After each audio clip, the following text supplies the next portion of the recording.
Round the Sofa by Elizabeth Gaskell. Round the Sofa.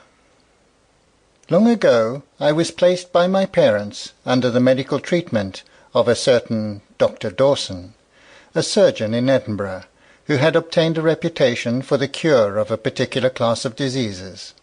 I was sent with my governess into lodgings near his house in the old town. I was to combine lessons from the excellent Edinburgh masters with the medicines and exercises needed for my indisposition.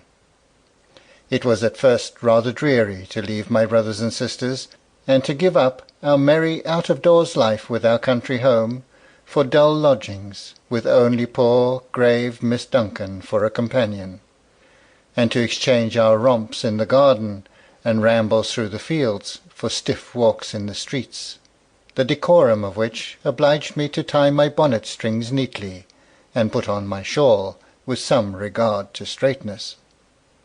The evenings were the worst. It was autumn, and of course they daily grew longer. They were long enough, I am sure, when we first settled down in those grey and drab lodgings. For you must know, my father and mother were not rich, and there were a great many of us, and the medical expenses to be incurred by my being placed under Mr. Dawson's care were expected to be considerable.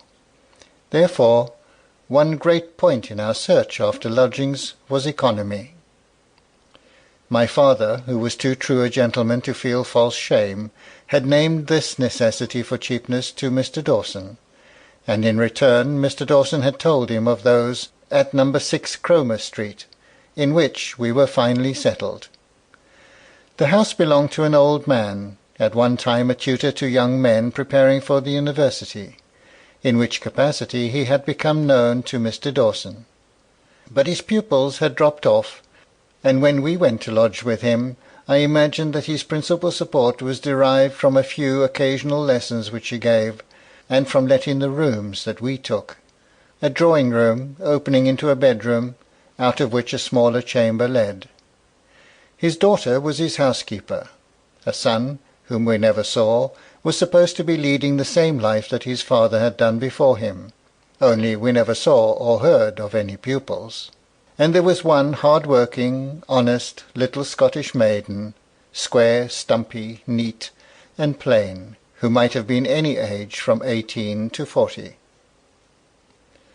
Looking back on the household now, there was perhaps much to admire in their quiet endurance of decent poverty, but at this time their poverty grated against many of my tastes, for I could not recognize the fact. Sample complete. Ready to continue?